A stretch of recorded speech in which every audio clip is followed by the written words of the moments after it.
most terrifying echoes aren't the ones that bounce off walls. They're the ones that dig into your mind when you are utterly alone.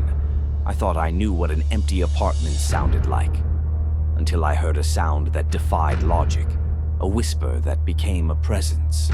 I moved into the apartment thinking I had finally found peace, quiet, undisturbed, a place where I could breathe without interruption. The hallway was narrow, pale beige walls stretched into shadows. The floorboards creaked beneath my weight, a soft reminder that the building had history, and history sometimes speaks. At first, the silence was comforting. No neighbors shouting, no late-night traffic, just the hum of the air conditioner, steady, constant. But the calm had cracks. The first sign came 2 hours after moving in. I dropped my keys. The metallic clink echoed, but the echo returned slower than it should have, heavier, darker, as if the sound itself carried weight I hadn't noticed before. I shook my head. Old building, hollow walls, acoustics. But then the floorboards creaked before I even stepped. And sometimes, after running the faucet, the dripping continued long after I had stopped. I lay awake that night, staring at the ceiling, waiting for the first whisper. It came. Hello. I froze. Hello. It wasn't me, but it sounded like me trying to answer. I whispered back, "Who's there? Who's there?" I could feel my pulse in my ears, hammering. The apartment was speaking, in my voice, not random, not accidental. I left the lights on that night. My phone played soft music. Even so, the apartment felt alive, like it was learning me, waiting. I whispered into the dark, "Is anyone here? Anyone here?" I realized then, I was not alone. If you're stepping deeper into this darkness with me, subscribe. You'll want to hear the next story because once you enter, there's no turning back. The next morning I explored. The apartment had a smell, stale, old, something like the memory of another tenant long gone. The furniture shadows stretched strangely. The corners seemed deeper, the air heavier. I tested the sounds, I clapped. The echo returned slightly distorted. I whispered my name. It whispered back, but slower, like it was learning. Even breathing seemed to carry weight, dragging along the walls. By the end of the first day, a pattern was clear. The apartment remembered. It repeated sounds. It twisted them. Every creak, every whisper, every tap of my fingers. It recorded, mirrored, and returned. And I began to understand. This wasn't just a building. This was something else. Something patient. Something aware. I couldn't leave, not yet. I had to see how far it would go. The night stretched before me. I lay in bed, listening. Every tick of the clock felt like a heartbeat. Every breath I took echoed in ways that weren't mine. And then, a soft, distorted whisper, barely audible. "Stay." I shivered. I knew. The apartment had just spoken my name, and I had no choice but to listen. The second night was different. The apartment didn't wait for me to make a sound. It started on its own. A soft tap came from the kitchen. Just one, then another, slower, like it was testing my reaction. When I walked toward the doorway, the tapping stopped immediately. The silence that followed felt heavier than the sound itself. It wrapped around me, thick, expectant. Then I heard breathing, low, uneven, not coming from me. A slow inhale, a trembling exhale. From the dark corner behind the fridge, I whispered, "Is someone there?" "There." Then a second whisper added, "Someone." The order was wrong. It wasn't repeating me anymore. It was arranging my words, answering me. I stepped back slowly. My heartbeat pushed against my ribs like it wanted out. The breathing shifted with me, like it was following, attached to my movement rather than the room. I turned on every light, opened every door, Checked every closet. Nothing. Just the building's quiet frame, and the feeling that something was listening from inside the walls. From the hallway came a faint whisper. "Don't leave." My shadow on the floor stretched unnaturally long, bending at an angle that didn't match my body, like it was leaning forward, toward me. A chill crawled across my skin. My own voice trembled as I whispered, "This place is alive." Alive. Then the whisper continued on its own. "With you." My breath caught. My mouth hadn't moved. The apartment was finishing my sentences. And the tone, it sounded pleased. I sat on the couch, phone shaking in my hand. I almost called someone. Almost. But what would I even say? That my apartment was learning to speak. That its echoes were becoming conversational. Nobody would believe me. So instead, I recorded. I whispered into the phone. "If you can hear me, repeat this." Nothing. Not for a long moment then. "You can hear me." Not what I said. It was answering. My stomach dropped. Fear mixed with curiosity. The kind that keeps you staring into a dark hallway you should have walked away from. And before I go deeper, if you're still listening, still following this with me, make sure you subscribe. You don't want to miss the moment this apartment stops whispering and finally decides to speak clearly. Back in the room, the air felt thicker, like humidity without warmth. Every movement I made returned to me quieter, distorted, like the apartment was processing me, memorizing me.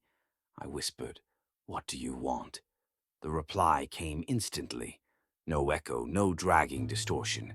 Just a voice. My voice. "Company." The word lingered like a shadow stretching across the floor. It didn't echo, it didn't fade, it waited. For me, I didn't move, I didn't blink. I didn't breathe for a long, hollow moment. Then came a subtle shift behind the walls, a scrape, soft, deliberate, like fingernails trailing along plaster. Curious, not violent. I whispered, "What are you?" My voice trembled. The reply didn't come from a single place. It came from everywhere. The vents, the ceiling, the floorboards. Learning.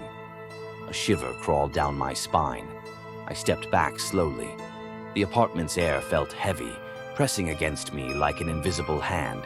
I asked again, "Learning what?" "You." Recognition, not repetition. It wasn't copying me anymore. It was studying me, studying my words, studying me. My hands shook. The apartment exhaled, or I imagined it did. "I didn't come here for this," I whispered. "You came because you were alone." I froze. The apartment wasn't mimicking loneliness. It was confessing its own. A faint tremor rolled beneath me, like footsteps below, though the building had no basement, no crawl space, nothing but concrete. "Quiet." The voice came from the vent. Not peaceful quiet, oppressive quiet. "To understand. To stay." I exhaled shakily. "What happens if I don't stay?" "You will." I gripped my phone. The shadows in the room seemed to stretch toward me. "Before we go deeper, if you're still here, hit the like button. It proves you're not watching into silence. Subscribe if you're new, because what happens next, you'll want to hear it." The air grew colder, not gradually, sudden, like the freezer door had opened inside the walls. "Don't leave." I spun, but no one was there. The apartment wasn't trying to trap me. It was testing me, measuring my limits. "Stay. With me." A groan ran through the ceiling. Dust drifted down. Something shifted the couch, just an inch, then deeper. Something was sitting there, right beside me. I whispered, "Where are you?" "Here." The voice didn't come from the walls. It came from the couch, from the air beside me. Breathing, slow, measured, close. "Stay." I didn't move. I didn't want to. because running might make it worse. The apartment leaned into me, mentally, almost physically, learning me, testing me, waiting. You belong. I couldn't tell if it meant the apartment or something inside it. I felt my heartbeat echo in the quiet, every breath mirrored back, but wrong, slower, longer. Never alone. The light flickered overhead, twice, 3 times. The glass cracked but didn't fall. Listen. I froze. Every instinct screamed to run, but something deeper held me there. Curiosity, terror, hunger. Understand me, I whispered, trembling. I'm trying. I don't know how. You already know. A pressure pressed against my chest, not physical, mental, like it was probing me. Feeling the fear, feeling the hesitation. Stay. I sank to the floor, leaning against the wall. The apartment exhaled with me, softly, deliberately. Listen, learn, be. I realized I wasn't alone anymore. I had never been alone, and the apartment had always been waiting. Every sound I had made, every breath I had drawn, every whispered word, it had remembered. Now it spoke back, through me. Together, I shivered, realizing I had become part of it, and it had become part of me. I whispered, barely audible. I understand. Yes, stay. The lights dimmed to a near dark. Shadows clung to the walls like living things. Every step I made echoed differently now. Deliberate, shaped, intended. I couldn't leave. Not yet. Not while it still had words to teach me. And I still had everything to learn. The apartment was silent for a moment. A silence so complete it pressed into my ears. Not the ordinary quiet, the kind that listens back. Then the voice returned. Not soft this time, firm, certain, resonant. Now, you see. I realized it wasn't just observing me anymore. It was aware, fully aware. I whispered, "What do you want from me?" To belong. It sounded almost human, almost lonely, almost pleading. My heartbeat hammered. The apartment, this living presence, this echo of my own voice, had been shaping itself around me, learning, adapting, evolving. Stay. Forever. I shook, not just with fear, but with something else. Curiosity. A sick fascination I couldn't deny. I realized that leaving was no longer an option, not because it physically trapped me, but because my own mind had begun to entwine with its rhythm, its whispers, its desires. Together. Always. I swallowed hard. I could feel it in my chest, in my bones. It was no longer outside me, it was inside me. Before it goes deeper, if you've stayed this far, hit like. Share this story, because there are others who might feel echoes in their own empty spaces.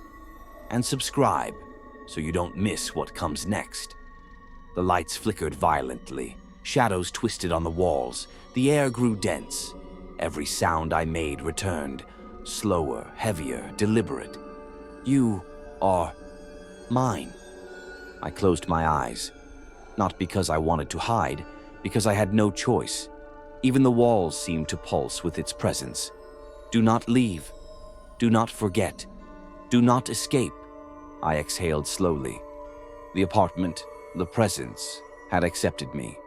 Or had I accepted it? We are one.